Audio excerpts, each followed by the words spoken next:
What's the haps? I'm Meroka, and today I'm going to be taking an early look at Zenzizenzic. So what on earth is a Zenzizenzic, you might be asking? It is, as Wikipedia will tell us, a 16th century term for the fourth power of a number. So if you think back to your high school maths, you can square a number, and then you can square that square and you get it to the power of 4. So that's that. You can also get a Zenzizenzic, which is the power of 8, which is apparently too many Zens for this game. At any rate, what the game is in fact a bullet hell twin-stick shooter developed by Ruud Koorevaar. That's something I like the sound of, so we are going to jump into it. Best played with a 360 controller, naturally, as many games are these days, especially twin sticks. If you're playing on keyboard and mouse, you won't have the sticks, so it won't be very twin-sticky. At any rate, we have an options menu up here, tucked away in tiny, tiny text up here. The graphics options you will not find here. The graphics options are, because it's a Unity game done in the pre-game launcher, you can change your resolution and quality there. Audio, we have music and sound effects. Gameplay, we have a bunch of different customizations. There's some performance, you can change the stick sensitivities, interface size, you can change the screen shake in case it makes you feel a little bit nauseous, and bizarrely enough, we can change the mouse cursor color, which is just a little bit odd. I'm not sure why that's necessary. It's just, I guess, there because it can be. It's very strange, but hey ho. Controls, it is a twin stick shooter. You cannot rebind. I don't know why you would rebind. I suppose you could technically rebind. I think the Unity launcher might allow you to rebind, but given that it's a twin stick shooter, if you were to rebind the twin sticks to something else, that would probably make things a little bit strange. On the keyboard and mouse, also not rebindable, but again, you're just stuck with that, unfortunately, which is a little unfortunate. We have down here, we can change between keyboard and mouse or the gamepad, and the various game prompts will change accordingly. It's kind of, if you move the mouse, it thinks, yeah, I'm using keyboard and mouse. If I move the controller, it thinks I'm using the controller. It can't quite decide which I'm going to do. At the bottom, you can see it switching between escape and press B. So yeah, press B to return to level selection. I will continue with the pad because it's a twin-stick shooter and you want a pad for that. Levels! At present, there are 4 levels in the game. They are not unlocked in order. You don't unlock level 2 by beating level 1. You have to purchase them, and you don't have to purchase them in the correct order, which is a little odd. Anyway, I'm going to jump into level 1. Press X to go to weapon selection. I have lasers, missiles, and laser pods. I quite like my laser pods on my left, so I'm going to take that, and missiles on my right. These are also purchased by using points we have earned, and we can press start to go. So we'll jump into level 1. So, here we go, bullet hell. We have upgrades and we have shields, and we have a lot of squares. The game is about the square of numbers, so it would make sense that there would be a lot of squares. We are a square, the enemies are mostly squares. And it's got this really cool artistic aesthetic going on, mostly revolving, for the most part, around squares. Everything, bullets, enemies, chunks of enemies, parts of enemies, all seem to be squares. With the exception of those tiny little javelin missile things I'm shooting. I suppose they're tetrahedral, so that's kind of a square. We start with only those little line bullets, then we get the extra, as we pick up these upgrades, we'll get the extra spiky missiles, then we get some sort of homing spiky missiles, and then the big circular, they look kind of circular, I suspect they're still made of squares, balls of ball weapon things that move a bit slower than the others. And if we hit an enemy, as I probably will do, but I'm going to try not to do, you will lose those upgrades. The shields, we get up to 3 of those squares around us that will shield us from the enemies. So that is also a thing. One issue I have found while playing this that I don't seem to be having now, but it has been a thing while I've been playing this for last hour or so, is that sometimes I thought they were doing a kind of beat hazard thing at first, in that the weapon changed power and frequency of shots in time with the music. It's just at a constant frequency now. Yeah, it slowed down dramatically on occasion, and the weapon would just almost refuse to fire. Maybe that had something to do with the fact that it was interpreting the mouse inputs and the gamepad inputs and was sort of flickering between the two. There we go, I took a hit and lost my upgrades. So I think unless you explicitly tell it I want to use the gamepad, it might have some trouble recognizing what exactly you want to do. I can hold the triggers to speed up and slow down my craft. So I can hold left trigger to slow down and right trigger to speed up. This will also change the nature of my attacks. You see, the balls move much smaller, much slower, and increase in size as I'm doing that, which actually I found to be a pretty good tactic for clearing a lot of enemies out quite quickly. Because the enemies just tend to just drift lazily into my... There we go, that one's gonna... No? Oh, I thought I was gonna take a hit. Oh well. They will sort of... Generally, enemies will slowly drift lazily into my slow shots, and they'll take a whole lot of damage from that. It does tend to clear enemies out. I'm having a lot less trouble with this now that my guns are actually firing, I can say that. So that's maybe a slight issue with the interpretation of which input method you want to use. It's much more fun when you can shoot bullets, I can tell you that. It's a very traditional style of bullet hell shooter insofar as everything is going to be the same. Each time you go into the levels, the patterns of enemies and their attacks are going to be identical, so if you memorize the path, you'll do better at it. And at the same time, whilst our character looks quite large in all this, it's still just the center of it that is our hitbox. It's one of those characters fairly large, hitbox is actually tiny kind of things. This is a weird bonus level for bonus points. Bonus points are good, I'll go with that. So, as long as the center... No, I'm just... that's me out. As long as the center doesn't hit any bullets or enemies, I'm okay. I can graze things, but beyond that... yeah, it's okay. I can continue to dodge things effectively just by weaving in between the shots. So here we go. First boss, let's do this. This guy... should probably be easier now that I can fire things, I would imagine. Each of the bars at the top indicates a different phase of attack. It's going to change its strategy and patterns. And I'm going to move slowly for this because it seems to be a viable strategy. If I hold the right trigger, I can move around faster. And I guess the shots sort of change appropriately again. But I like the slow shots. The slow shots are heavy damage. They really are. And they're just going to make a mess of the boss. So, okay, he's changing strategy. Uh-oh. Nip round there. I think, given the nature of the bullets, probably a clockwise motion is probably the best strategy for this guy, yeah. Trying to go anti-clockwise and getting between the gaps is probably just going to give me a headache. So let's just kill him, why not?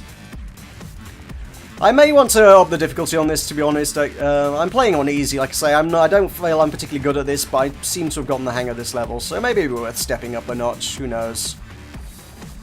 I will say that it is monumentally fun to play. The level of polish that's gone into this is quite high. It all works really, really well. It looks a treat. And there we go, victory! 7,000 points. I score better when I can shoot bullets. Huh, who knew? So, press B to exit menu. There's also a feature I didn't demonstrate there. I could have done because I took a hit and lost a life. You can also press X at any time to convert 500,000 of your points into one extra life. So I suppose if you're doing quite well, you can actually buy yourself a whole bunch of extra lives. If you're not doing so well, you're going to struggle. So I'm going to go back to the menu here. I can now try level... I haven't tried level 3 or 4. I purchased them. I haven't actually tried them yet. I've tried level 2, which was considerably more challenging. But that was also whilst I couldn't shoot. So let's see how we do while I can shoot. I don't believe I actually showed off any special weapons there either. Yeah, that's better. These guys were really tough to kill before. Huh. Guess they're not so much anymore. That's nice to know. So by killing things, we've got a little meter at the bottom that's going to fill up, and this will let us do this. That's my lasers. That's my laser pods. They're going to shoot things. The laser pods are sort of an easy weapon. They just home in on everything. I also have missiles, which do that, and they're just going to target pretty much everything on the screen, which is cool. So I don't know why I do go for all the upgrades, even when I don't need them. I'm OCD like that. If there's any shields though, I should probably grab them. Or have I got 3? I've got 3. I'm pretty well souped up here. These enemies seem to shoot more bullets when you kill them. So there's a lot more stuff to dodge in level 2. It really ups the ante here. There's things everywhere to dodge. And I've seen GIFs of... the developer has quite a few GIFs on his website of like the later levels, and they look insane, by the way. I might have a stab at level 3, but I don't think I'm going to do very well. The shield there I don't need, but I'm going to try and get anyway. So let's use some powers. Let's clear the board a bit. I've got some charged. There we go. Yeah, this is it. I can say without a shadow of a doubt, this level is much harder when your gun won't shoot effectively. This guy looks like a boss, but I don't think it is. Let's do my slow attack, because that seems to be a powerful one before.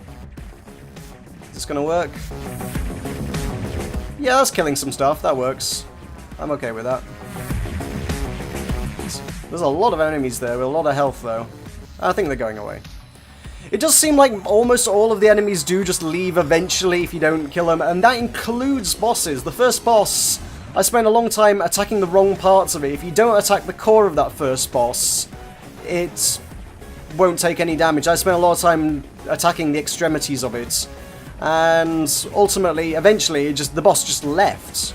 As long as you stay alive long enough, he just goes, okay, fine, you win, sure, whatever. We don't care anymore, basically. I don't know what the deal with that is with that. I do feel like all the other enemies, sure, but a boss shouldn't just leave. It's the boss, for crying out loud. That's the one thing the boss shouldn't do. He shouldn't just get bored and go away.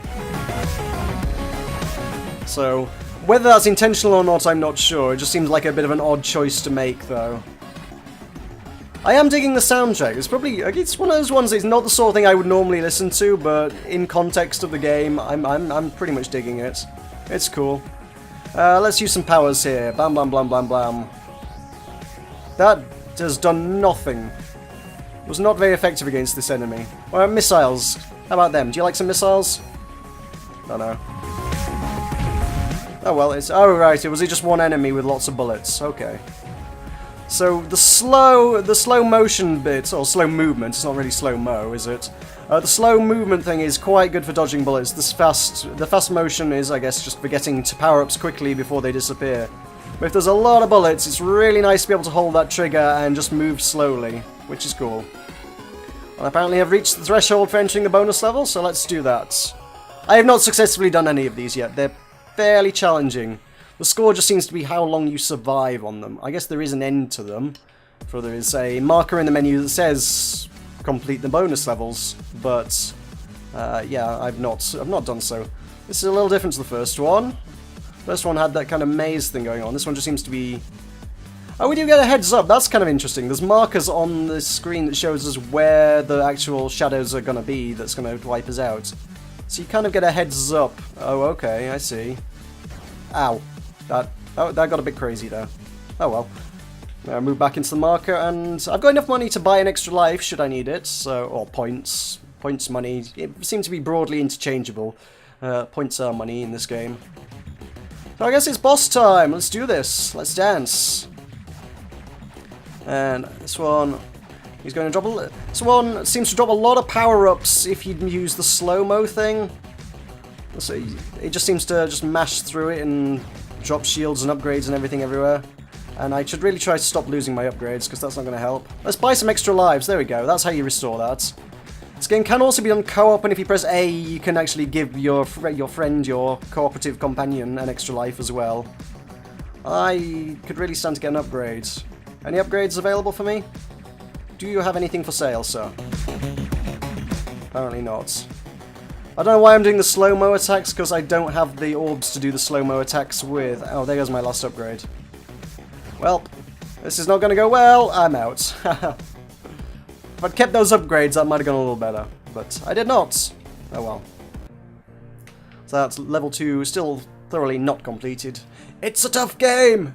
Bullet hell games tend to be fairly tough. Let's do level 3. This probably won't last me very long, but let us do it nonetheless. Let's go in. So another new song to listen to, which is cool. I like that. I like the music in this game. I already said that, but I will continue to say it. It's a great soundtrack.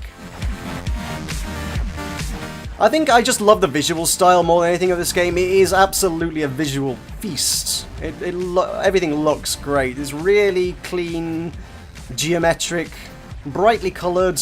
It just looks great.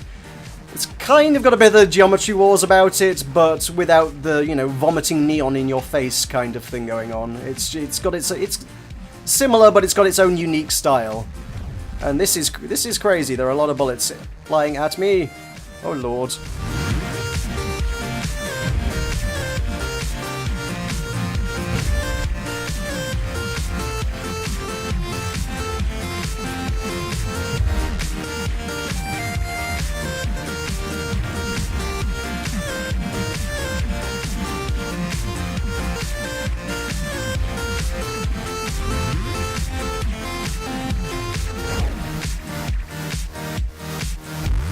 So that's some of the soundtrack. I don't know. I thought I'd let you have a listen because I keep raving about it. It seems worth us, you know, shutting up for a moment to let you have a listen. So at any rate, that's level 3, and it's horrible. Also, shutting up let me focus on it for a little bit. So slightly selfish, but hey, there we go. So level 4, just judging by the screenshot, looks even more insane. I'll probably have a stab at that at some point, but not for now. For now, this is Zenzizenzic. It is apparently about 80% done, and it's currently on Kickstarter trying to raise 2,000 euros to try and finish off the game. With a bunch of stretch goals, there's also listed a 10,000 euro stretch goal, which is aiming to turn the game into an open-world roguelike, which I really like the sound of. That sounds like something that would be really cool. Something in this format, but roguelike. I like my roguelikes, what can I say? So right now, if you go to the website, zenzizenzic.com, I believe, I'll link that in the description below rather than have you try to type that out.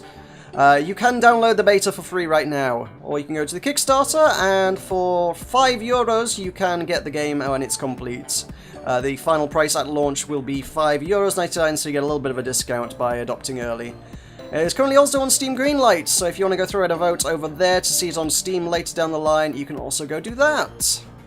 So yeah, that has been Zenzizenzic. I have been Meroka, and I shall see you next time.